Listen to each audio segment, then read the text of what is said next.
നമസ്കാരം. പ്രിയമുള്ള രക്ഷിതാക്കളിലേക്കാണ് എൻ്റെ ഈ വോയിസ്. കഴിഞ്ഞ ദിവസങ്ങളിലൊക്കെ മുങ്ങി മരണങ്ങൾ നമ്മൾ കേട്ടുകൊണ്ടിരിക്കുകയാണ്. ഇന്നലെയും പാലക്കാട് ജില്ലയിൽ ഒരു കുടുംബത്തിലെ 3 മക്കൾ കുളത്തിൽ മുങ്ങി മരിച്ചു.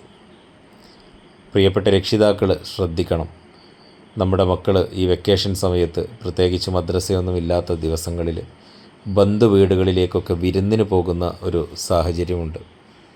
ഈ ഒരവസരത്തിൽ അവർ പോകുന്ന സ്ഥലങ്ങളിലുള്ള ജലാശയങ്ങളെക്കുറിച്ച്, പുഴകളായാലും തോടുകളായാലും കുളങ്ങളായാലും മറ്റ് ജലാശയങ്ങളായാലും അതിൻ്റെ ആഴങ്ങളെക്കുറിച്ചോ അതിൽ പതുങ്ങിയിരിക്കുന്ന അപകടങ്ങളെക്കുറിച്ചോ ഈ മക്കൾക്ക് യാതൊരുവിധ പരിചയവും ഉണ്ടായിരിക്കില്ല. നമ്മുടെ അശ്രദ്ധ കൊണ്ട് നമ്മുടെ മക്കളുടെ ജീവൻ പൊലിയാതിരിക്കട്ടെ. പ്രിയപ്പെട്ട രക്ഷിതാക്കൾ, നമ്മളുടെ മക്കളെ വിരുന്നിനയക്കുമ്പോഴും വീട്ടിൽ നിന്ന് പുറത്തു പോകുമ്പോഴും അവരുടെ മേൽ നിങ്ങളുടെ ഒരു ശ്രദ്ധയുണ്ടായിരിക്കണമെന്ന് വളരെ വിനീതമായിട്ട് ഓർമ്മപ്പെടുത്തുകയാണ്. ഇടവിട്ട് പെയ്യുന്ന മഴയിൽ നമ്മുടെ പ്രദേശങ്ങളിലൊക്കെ ജലാശയങ്ങളിൽ വെള്ളം നിറഞ്ഞിട്ടുണ്ടാകും. ഈ വെള്ളം കാണുമ്പോൾ മക്കൾക്കതിൽ ചാടാനും കുളിക്കാനും ഒക്കെ തോന്നും. നീന്തലറിയാത്ത മക്കളാണെങ്കിൽ പ്രത്യേകിച്ചും നിങ്ങളവരെ ശ്രദ്ധിക്കണം.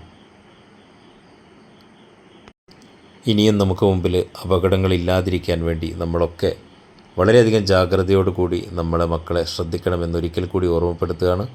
കെയർ ടീം കേരളയിൽ നിന്നും അൻസാർ ബുസ്താൻ.